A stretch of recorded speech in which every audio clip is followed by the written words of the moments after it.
Assalamualaikum warahmatullahi wabarakatuh. Semoga Anda masih sehat, masih tetap semangat untuk belajar, karena jangan sampai belajar itu terganggu hanya karena sesuatu yang tidak penting. Oke, belajar itu adalah sebuah kewajiban. Nah, untuk itu kita hari ini akan melakukan atau akan belajar tentang antropologi, khususnya sejarahnya. Tapi sebelumnya, supaya ilmu yang kita dapatkan nanti membawa kebaikan, kemanfaatan, kita berdoa dulu. Berdoa mulai. Selesai. Oke, baik. Para mahasiswa yang saya cintai, silahkan ngopi sambil makan gorengan atau sambil rebahan, sambil tiduran, sambil mendengarkan suara saya yang mungkin kurang nyaman ya. Oke, baik. Yang penting niat kita untuk belajar tulus ya. Hari ini kita akan belajar bagaimana sejarah antropologi sampai berkembang ke Indonesia. Nah, untuk mempelajari antropologi itu ada banyak hal yang harus kita perhatikan. Salah satunya yang pertama adalah sejarah. Bung Karno itu pernah mengatakan bahwa jali merah, jangan sekali-sekali melupakan sejarah. Ya. Nah, lalu bagaimana perkembangan antropologi, sejarah antropologi? Saya akan sampaikan dalam waktu yang cukup singkat ini. Nah, antropologi itu berkembang di dunia itu berkat jasa atau berkat hobinya para penjelajah dunia. Jadi zaman dahulu itu seperti juga zaman sekarang itu orang tuh sukanya traveling. Ya, bedanya kalau travelingnya sekarang itu, kalau Anda traveling tuh apa yang Anda lakukan? Ada yang senyum-senyum ya. Jadi ketika di mana, di tempat lokasi wisata itu Anda mungkin selfie, nulis-nulis di batu, nulis-nulis di pohon, yang sebetulnya itu larangan ya. Tapi itu yang kita lakukan. Berbeda dengan traveling yang dilakukan oleh para ahli antropologi zaman dahulu. Zaman dahulu belum ada ahli antropologi, tapi masih penjelajah. Siapa penjelajah itu? Penjelajah itu adalah orang-orang Eropa, khususnya orang-orang Eropa Barat. Nah, ini orang-orang Eropa Barat pada akhir 19 abad 19 ini melakukan pada akhir abad ke-15 ini melakukan perjalanan ke seluruh dunia, keluar Eropa, misalnya ke Afrika, Asia, Amerika. Nah, dari hasil penjelajahan ini, maka nanti pada masa itu, abad ke-15 akhir itu, banyak sekali orang seperti Columbus, Magellan, dan lain sebagainya. Mereka berkeliling dunia untuk menjelajahi, mengetahui ada apa di balik atau ada apa selain budaya Eropa. Nah, teman-teman yang saya cintai, ketika melakukan perjalanan ini, orang-orang Eropa itu biasanya menggunakan kapal. Iya, bukan biasanya, rata-rata menggunakan kapal, karena pesawat terbang belum ada. Yang menarik, apa diisi kapal itu? Kapal itu biasanya terdiri dari banyak hal. Tidak hanya para ilmuwan, tapi juga ada tentara bayaran, ada pedagang, ada misionaris. Maka nanti orang-orang Eropa itu mengembangkan konsep semangat namanya Triple G atau 3G. Gold, Gospel, dan Glory. Nah, ini yang menarik. Nah, tapi kalau sekarang sudah 4G ya, bahkan sudah 4.5G. Oke, nah ini yang menarik. Ketika kapal-kapal itu mendarat misalnya di Asia atau di Afrika atau Amerika, mereka melakukan tugasnya masing-masing, melakukan kegiatannya masing-masing. Para pencari gold tuh ya berusaha mengumpulkan harta kekayaannya. Kemudian ada yang gospel itu ya menyebarkan agama Kristen dan lain sebagainya. Nah, salah satu orang yang ada di dalam kapal itu adalah akademisi, orang-orang yang suka pada kebudayaan. Maka nanti ketika orang-orang mendarat di luar Eropa, maka nanti kelompok penjelajah itu nanti secara garis besar terbagi menjadi tiga kelompok. Bagaimana itu? Jadi ketika orang-orang Eropa Barat menemukan misalnya budaya Asia atau Afrika atau Amerika, mereka mengatakan bahwa satu kelompok pertama mengatakan bahwa ternyata orang-orang Afrika, Asia, Amerika itu adalah orang yang primitif, memiliki sifat buruk. Wah, ini orang Eropa. Maka nanti muncul semacam Hitler dengan ras Aryanya atau Benito Mussolini dari Italia. Nah, ini yang berbahaya. Ya. Sehingga nanti ini yang kelompok pertama ini nanti menghasilkan yang gerakan sekarang yang sangat ditentang, yakni rasisme. Nih. Kemudian yang kedua, justru ketika orang kelompok pertama melihat sifat buruknya, justru kelompok kedua itu melihat sisi baiknya. Ternyata orang-orang di luar Eropa itu adalah orang yang memiliki sifat masih murni, belum tercemar oleh keburukan seperti orang-orang Eropa. Ini menarik. Orang Eropa mengatakan bahwa dari mereka ternyata buruk. Nah, yang terakhir adalah para akademisi ini, orang yang terpelajar ini kemudian tertarik dengan berbagai benda budaya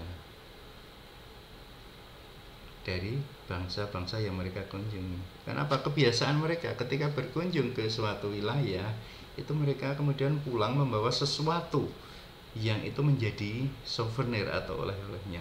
Bukan tas, bukan dompet, bukan, tapi apapun yang berkaitan dengan budaya itu. Misalnya contoh tanah, contoh batu, contoh buku, contoh tulisan, contoh pakaian dan lain sebagainya. Nah, benda-benda budaya itu kemudian mereka kumpulkan dan kemudian mereka simpan di dalam museum. Itu fase pertama. Jadi fase pertama dalam pembentukan ilmu antropologi lebih pada pengumpulan atau menghimpun benda-benda budaya di dalam museum. Nih, kemudian bagaimana fase yang kedua? Fase yang kedua ini adalah fase di mana antropologi itu sudah mulai menemukan bentuknya. Jadi bahan-bahan etnografi, benda-benda budaya yang tadi dikumpulkan di dalam museum itu kemudian dilakukan klasifikasi berdasarkan asalnya dan juga berdasarkan tingkat perkembangannya. Maka nanti tahun-tahun ini, pertengahan abad 19 ini, berarti sekitar tahun 1800-an, itu banyak sekali teori-teori evolusi kebudayaan. Kalau Anda mengenal teori evolusi itu hanya evolusi biologi, tidak. Evolusi itu juga ada evolusi kebudayaan. Maka nanti ada tokoh misalnya Smith, James Fraser dan sebagainya. Misalnya ada evolusi agama, evolusi keluarga dan lain sebagainya. Nah, para tokoh ini melakukan kajian untuk kepentingan akademis. Tujuannya adalah untuk memperoleh, ini yang tadi saya sampaikan, bahwa tujuannya dilakukan klasifikasi ini adalah untuk memperoleh pemahaman tentang tingkat-tingkat kebudayaan manusia. Mereka, para ahli ini, melakukan atau menempatkan kebudayaan yang mereka anggap paling sederhana itu di bawah, kemudian di atasnya lebih tinggi, lebih kompleks, dan akhirnya yang paling tinggi itu di atas itu adalah kebudayaan yang mereka anggap paling tinggi. Ini teori evolusi. Kemudian fase yang berikutnya adalah fase yang ketiga, awal abad 20, berarti tahun 1900-an. Nah, ini yang berbahaya. Ternyata ilmu antropologi itu salah satunya, dan juga ilmu-ilmu yang lainnya itu lebih banyak digunakan untuk kepentingan kolonialisasi atau untuk kepentingan penjajahan. Kenapa? Karena negara-negara Eropa itu berhasil menancapkan pengaruhnya, misalnya di Asia, khususnya di Indonesia. Itu orang-orang Eropa berhasil menancapkan kekuasaannya sehingga melakukan penjajahan. Misalnya VOC itu melakukan penjajahan di Indonesia sekitar 350 tahun. Ini adalah luar biasa. Salah satu perannya adalah ilmu antropologi untuk menguasai bangsa-bangsa di luar Eropa. Kok bisa, Pak? Oh, bisa. Kalau kita ingat sejarah Indonesia itu hampir seluruh wilayah Nusantara itu takluk di tangan VOC, kecuali Aceh. Aceh itu adalah satu-satunya negeri yang saat itu di Nusantara ini yang belum mampu ditaklukkan oleh VOC. Lama diserang dengan berbagai kekuatan fisik senjata itu susah ditaklukkan. Maka nanti orang VOC itu menyewa jasa seorang antropolog namanya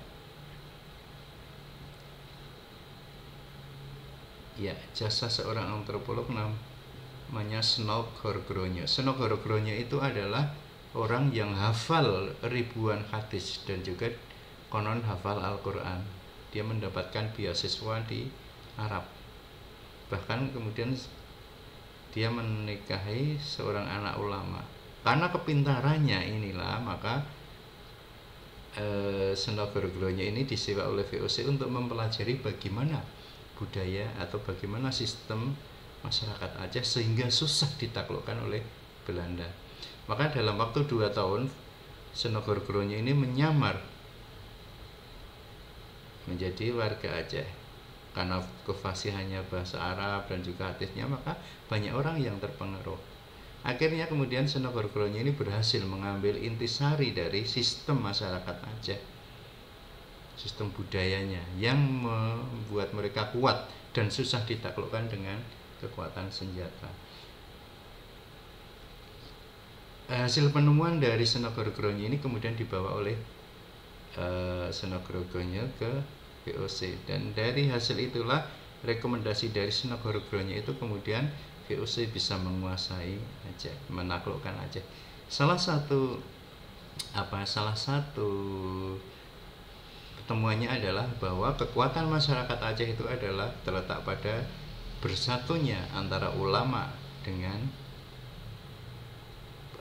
penguasa daerah atau pemerintah. Nah, Snog Horgronyo mengatakan bahwa untuk menghancurkan Aceh maka harus dipisahkan antara kekuatan agama dengan politik. Ini yang menarik, dan ini yang terjadi di Indonesia sekarang. Indonesia sekarang ini berusaha dipisahkan antara pemerintahan dengan ulama, dengan orang-orang ahli agama, sehingga negara itu seolah-olah terlepas, urusan negara itu seolah-olah harus dilepaskan dengan agama. Padahal itu salah satu menghancurkan Indonesia. Anda harus hati-hati. Oke. Nah, pada fase ini ilmu antropologi menjadi ilmu yang praktis. Sehingga banyak digunakan untuk kepentingan penguasa. Dan fase yang terakhir adalah fase yang keempat, di mana antropologi itu berkembang dalam hal metode dan kajian ilmiahnya. Hal ini disebabkan karena ini adanya antipati terhadap kolonialisme, terutama pasca Perang Dunia Kedua. Dan bangsa primitif, ini sebetulnya kata primitif itu tidak boleh digunakan karena ini adalah penghinaan. Bangsa-bangsa yang belum, saya katakan bangsa-bangsa yang belum modern itu sudah mulai hilang. Maka nanti penelitian antropologi itu nanti berkembang tidak hanya pada penduduk atau masyarakat pedesaan, tetapi juga masyarakat maju. Ini yang menarik. Nah, sehingga nanti pada fase yang terakhir, pada fase keempat ini, tujuan antropologi itu ada dua, akademis dan praktis. Akademisnya lebih mempelajari untuk menjelaskan bagaimana manusia itu dengan berbagai macam kebudayaannya.